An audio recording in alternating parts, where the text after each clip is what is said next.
देखिएगा कि भारत के अंदर जितने भी गवर्नमेंट बैंक हैं, जो एसेट्स हैं, संपत्तियां को बेचने का काम कर रही है सरकार। बोला कि जो आउटसोर्सिंग, जो बिचौलिए, ये बहुत बड़ा मुद्दा है भाई। आप गार्ड करवा रहे हो काम, उसको 20,000 हम लोग दे पेमेंट कर रहे हैं, बीच का 10,000 रुपये गायब हो जा रहा है। बैंक का बेचना, बैंक का मर्जर, इसको हम लोगों ने कहते हैं कि मर्जर नहीं, ये मर्डर है। बैंक का मर्डर कर रहे हैं आप, आम आदमियों का मर्डर कर रहे हैं। ट्रेड यूनियन के अंतर्गत हमारा जो प्रोटेक्शन है, निजीकरण, ये सब चीज़ों को बंद करें। बैंक की निजीकरण एक अभिशाप है, ये कैंसर है भारत की अर्थव्यवस्था के लिए।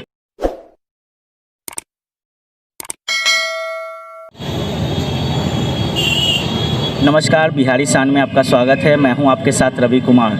आज सेंट्रल ट्रेड यूनियन की हड़ताल है, तो इन लोग हड़ताल क्यों किए हैं और सरकार से इन लोगों की क्या क्या मांग है, आइए जानते हैं इन लोगों से। हड़ताल देखिए, आज का हड़ताल जो है वो पूरे भारत देश में ट्रेड यूनियन का हड़ताल है। इसमें 25 करोड़ आदमी, 25 करोड़ मजदूर सड़क पर आए हैं और अपने अधिकार की लड़ाई के लिए, अपना मांग रखने के लिए आए हैं। जैसा कि हम देख रहे होंगे कि हमारा पूरे भारत में राष्ट्रव्यापी हड़ताल बैंकों में चल रही है। जो भारत सरकार की जो ये नीति है निजीकरण की नीति को हम लोग चलने नहीं देंगे। ये निजीकरण का नीति जो है, ये देश को बर्बाद कर देने वाली नीति है। जैसे देखिएगा, बड़े बड़े पूंजीपतियों को बड़े बड़े लोन देकर करके उसको बाहर भगवा दिया जाता है। ये सब किसका पैसा भागता है? ये आपका और हमारा और जनता का पैसा है। ये सारा पैसा को लूट कर करके बाहर भगवा दिया जाता है। उससे चंद उनका कमीशन चलता है, उनका पेट चलता है और तमाम चीज़ों चलता है। हमको बोलने में कोई शर्म नहीं आएगी। ये भारत सरकार की जो ये नीति है, ये दोहरी नीति। ये एक तरफ बैंकों को दिखावा करते हैं कि बैंक वाले काम नहीं कर रहे हैं, बैंक की इसमें कोई रोल नहीं होती है। बैंक का रोल आपस में होते हैं। बड़े बड़े कॉरपोरेट लोन जो होते हैं, वो बड़े बड़े अधिकारी जो केंद्र सरकार के द्वारा निर्धारित की जाती है, उनके द्वारा ये सारा चीज़ की जाती है। केंद्र सरकार बोर्ड में पास होती है 4,000 करोड़, 8,000 करोड़। जैसे आप माल्या को देखिएगा, विजय माल्या 9,000 करोड़ रुपए लेकर के फरार हो गया। उसको लोन देने वाला कौन था? भारत सरकार के आदमी थे, उसमें बैंककर्मी नहीं थे। वैसे वैसे बड़े बड़े मेहुल चौकसी, तमाम उद्योगपतियों को लोन दिया गया। लोन दे करके ये सारी चीज़, तमाम चीज़ों को, देश की अर्थव्यवस्था को बर्बाद किया गया।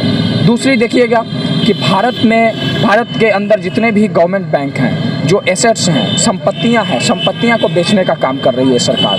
ये सारी संपत्तियों को बैंक हमारा बेचने का, बैंक का बेचना, बैंक का मर्जर, इसको हम लोगों ने कहते हैं कि मर्जर नहीं, ये मर्डर है। बैंक का मर्डर कर रहे हैं आप, आम आदमियों का मर्डर कर रहे हैं। आज के डेट में जितने युवाओं पढ़ रहे हैं, लिख रहे हैं, सारे चीज़ पढ़ाई कर रहे हैं रोज़गार के लिए, वहाँ आज तो रोज़गार ही ख़त्म हो गया है। सारा रोज़गार, बैंकों में रोज़गार बंद हो गए हैं। आदमी पढ़ेंगे क्यों, लिखेंगे क्यों, फ्यूचर कहाँ जाएगा उनका? ये तमाम चीज़ों के लिए, बहाली के लिए हम लोग इस चीज़ को हड़ताल किए हैं। बहाली हो, बैंकों में बहाली किया जाए, आउटसोर्सिंग से काम नहीं किया जाए। देखिएगा कि ATMs में गार्ड साहब जो तैनात रहते हैं, उनको हम लोग पेमेंट 18,000 रुपया करते हैं, लेकिन उनको मिलता है कितना?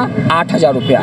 10,000 कहाँ गया? ये 10,000 बिचौलिए बिजनेसमैन के खाते में चला जाता है। ये तमाम चीज़ों को रोकने के लिए ग्रामीण में देखिएगा कि सभी गाँवों में बैंक होते हैं, ग्रामीण बैंक, उन लोग को कमज़ोर किया जाता है, उन लोग को मर्ज किया जाता है, उन लोग को बंद कराया जाता है। कोऑपरेटिव बैंक, जिसका कोऑपरेट करना काम है, वो सब चीज़ों को बंद कराया जाता है। ये तमाम देखिए, सरकार से हमारा है कि ये जो नीति है ट्रेड यूनियन के अंतर्गत, हमारा जो प्रोटेक्शन है, निजीकरण, ये सब चीज़ों को बंद करें। बैंक की निजीकरण एक अभिशाप है, ये कैंसर है भारत की अर्थव्यवस्था के लिए। ये समझनी चाहिए, भारत की अर्थव्यवस्था वित्त मंत्री को समझना चाहिए, RBI को समझना चाहिए। RBI हमारे पार्ट हैं, रिजर्व बैंक ऑफ इंडिया, लेकिन वो गवर्नमेंट के बहुत लॉयल हैं। हम इनको जानते थे कि ये बहुत रॉयल हैं, लेकिन ये उद्योगपति के आगे लॉयल हो जाते हैं। तो ये तमाम चीज़ों के लिए हम लोग आज हड़ताल पे आए हैं और पूरे देश में ये भयावह स्थिति आई है। 25 करोड़ मजदूर आज रोड पे हैं। इसमें तमाम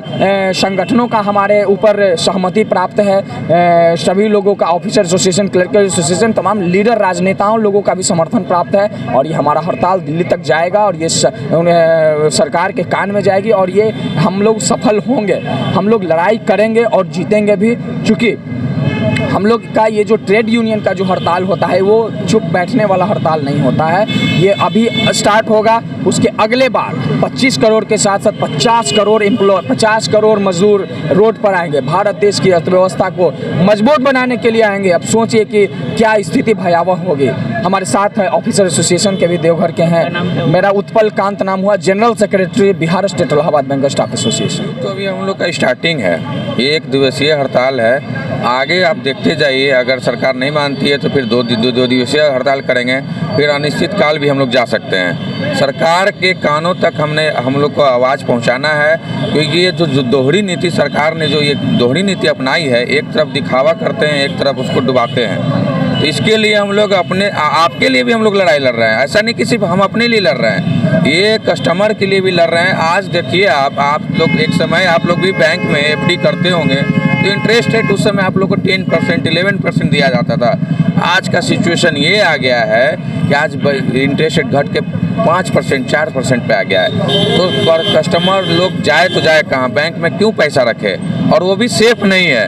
तो ये सब लड़ाई है हम लोग का, बहुत सारा लड़ाई है। उत्पल जी ने जो बोला, जो बिहार के महासचिव हैं, इन्होंने जो बोला कि जो आउटसोर्सिंग, जो बिचौलिए, ये बहुत बड़ा मुद्दा है। भाई आप गार्ड करवा रहे हो काम, उसको 20,000 हम लोग पेमेंट कर रहे हैं, बीच का 10,000 रुपये गायब हो जा रहा है। तो ये शायद सरकार को ये सोचना होगा ना, ये डायरेक्ट उसको रिक्रूटमेंट करे, गवर्नमेंट के थ्रू उसको रिक्रूटमेंट करे, मेहनत उतना ही है। ये सब सरकार से आप लोग यही मांगे कि निजीकरण ना किया जाए, निजीकरण ना करे। एनपीएस जो अभी आया है, जो अभी एनपीएस हम लोग को जो नए जो ज्वाइनिंग करते हैं, जो एनपीएस लेते हैं, एनपीएस को हम लोग हटाना चाहते हैं। पेंशन, पुरानी पेंशन जो है, जो हम लोग इतने साल नौकरी करने के बाद पेंशन नहीं मिलेगा, ये सोचिए क्यों सरकार ये क्यों एनपीएस नहीं लाया है। हम लोग पेंशन का डिमांड कर रहे हैं, वो हम लोग पेंशन के लिए भी लड़ाई हो रही है। आपका नाम? मेरा नाम अतुल राव, मैं देवघर जोन का जोनल सेक्रेटरी हूँ।